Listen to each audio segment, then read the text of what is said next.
acerca de estos pasos hacia la reforma judicial. La Asociación de Magistrados y Jueces expresó su rechazo a este hecho o esta decisión que tomó el Consejo de la Judicatura Federal de entregar la lista de vacantes al Senado para la próxima convocatoria a la elección por voto popular de jueces, magistrados y ministros. Dijeron que esto es una clara ruptura del Estado de Derecho, una violación a la división de poderes y también las acusaron, Presidenta, de haber provocado una crisis constitucional. Le quisiera preguntar en primer lugar cuál es su postura y su respuesta a este pronunciamiento. Gracias. Sí, ellos pues son los jueces y que van a tener que ceder su espacio a los nuevos jueces. Entonces, pues muchos de ellos no están de acuerdo. Hay otros jueces que sí están de acuerdo, hay que decirlo, que por cierto les dan muy poco espacio en los medios. Valdría la pena que se abriera también los medios de comunicación a que escucharan no solamente a algunos ministros de la Corte o ministras, sino también a jueces que están de acuerdo con que se haga están de acuerdo con la reforma que ya se hizo constitucional al Poder Judicial. ¿Qué ocurrió en México? O sea, yo no veo ninguna crisis constitucional, no. Se ha cubierto todos los requisitos y normas que establece la Constitución de la República. Y de nuevo, hubo una elección el 2 de junio. Esa elección no solamente se eligió a la presidenta de la República, sino que se eligieron senadores, senadoras, diputados, diputadas federales. A ver si tienes cuántos ganó la coalición, que lo presentamos el otro día. Porque todavía hay comentócratas que hablan de la sobrerepresentación. Entonces, se eligen los de mayoría. ¿Qué quiere decir el de mayoría? El que gana en su distrito. Y después esos son 300 distritos electorales, diputados. Senadores son 2 senadores que se eligen, que tienen la mayoría, y un tercero que es la primera minoría. Y después hay una lista por cada partido político. En el caso de los diputados son 300 diputados de mayoría y luego se reparten 200 curules en diputados llamados plurinominales o de representación proporcional. ¿Cómo se reparten esos 200 diputados? Con una regla clara que está establecida en la Ley Federal de Procedimientos Electorales. El otro día la presenté aquí. Esa regla es tan clara que prácticamente dice la fórmula que hay que seguir paso por paso. Dice, de lo que eligieron estos 200 se elige un denominador y después ese denominador se divide entre tanto, tanto y tanto y luego se le suma tanto. ¿Qué hizo el INE y después el Tribunal Electoral? Hace exactamente la división de acuerdo a lo que dice la Ley General de Procedimientos Electorales. Igual que se hizo en el 2015, igual que se hizo en el 2018. Igual que se hizo en el 2021, igualito, igualito, igualito. Así, igualito se hizo en el 2024. ¿Qué resulta? Pues que la coalición formada por Morena, PT y Partido Verde tiene mayoría calificada, es decir, más de las 2/3 partes de la Cámara de Diputados. ¿Y qué resulta? Que también en el Senado de la República se tienen 86 senadores, que es la mayoría calificada. ¿Qué dice la Constitución? ¿Cómo se cambia la Constitución? Dice, primero el artículo 39, que es que el pueblo tiene derecho a cambiar su forma de gobierno en todo momento. Es el soberano. Y luego en el último artículo de la Constitución dice, para cambiar esta Constitución tiene que ser con las 2/3 partes de los presentes en la Cámara de Diputados y en la Cámara de Senadores y la mayoría de las legislaturas locales. ¿Qué se hizo? Se presenta una modificación a la manera en que se elige al Poder Judicial. Eso representa un cambio constitucional. ¿Cómo se hace el cambio constitucional? Se presenta una propuesta por parte del Ejecutivo, se analiza en las comisiones, se pone a votación en la Cámara de Diputados y resulta que votan más de las 2/3 partes. Se va al Senado y resulta que votan las 2/3 partes. Y después se va a los estados y resulta que votan más de las 2/3 partes de todos los congresos locales, que resulta una nueva Constitución.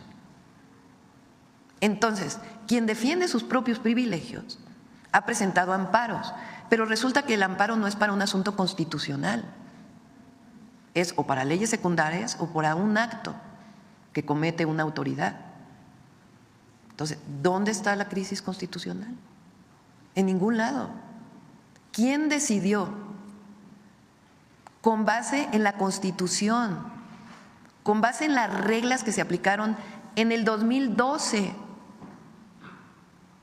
con las mismas reglas que se aplicaron en el 2018, con las mismas leyes. ¿Quién decidió que avanzara el llamado Plan C? El pueblo.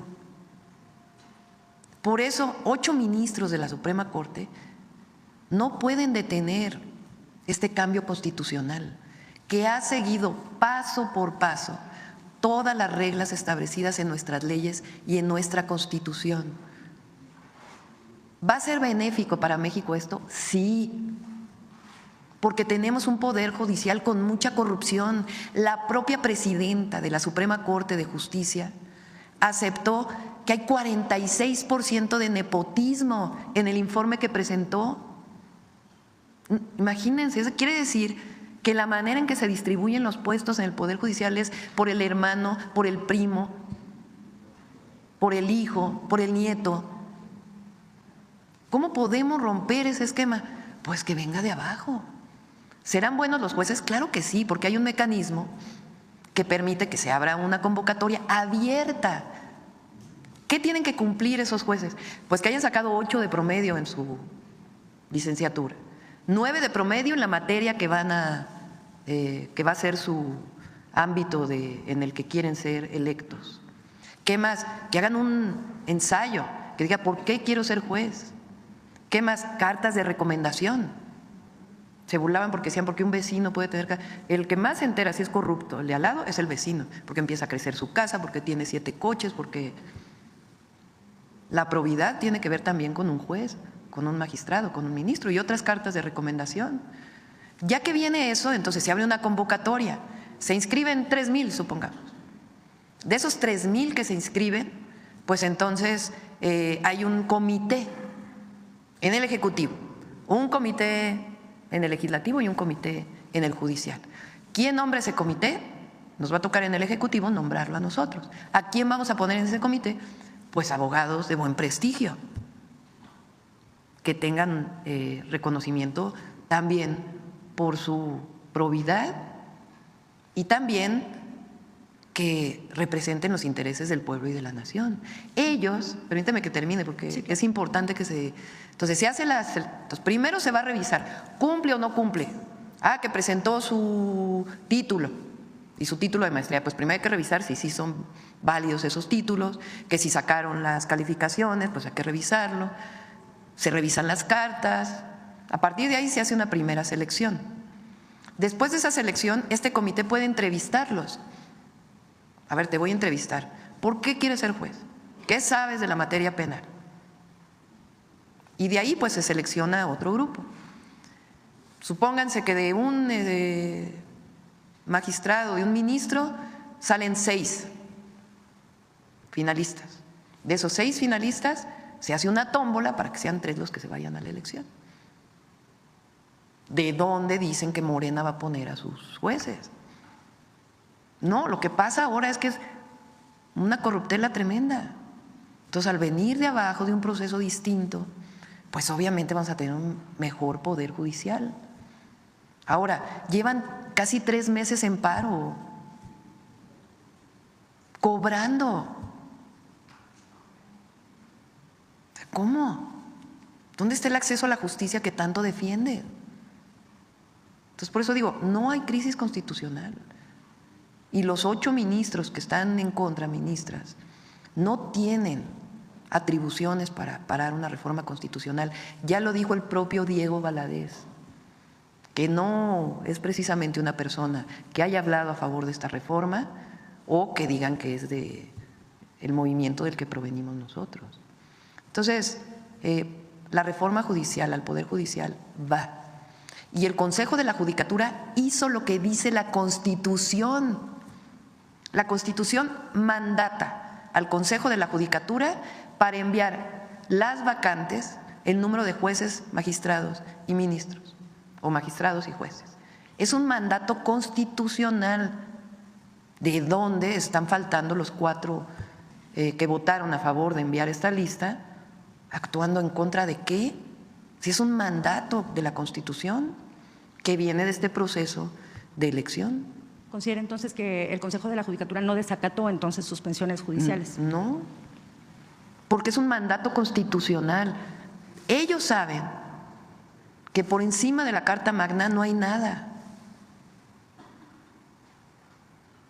Entonces, están cumpliendo con lo que le mandata la Constitución. ¿Será más bien, Presidenta, que es el Poder Judicial, o usted ve que el Poder Judicial es el que está intentando provocar una crisis constitucional? No, yo no hablo de crisis, yo no creo que haya crisis. México está muy bien, económicamente, políticamente, en términos de gobernabilidad, de mejora en el nivel de vida, y vamos a estar mejor. Y la reforma al Poder Judicial nos va a hacer un mejor México. Eso yo creo que todos debemos estar convencidos y convencidas. Ya se acabó el tiempo.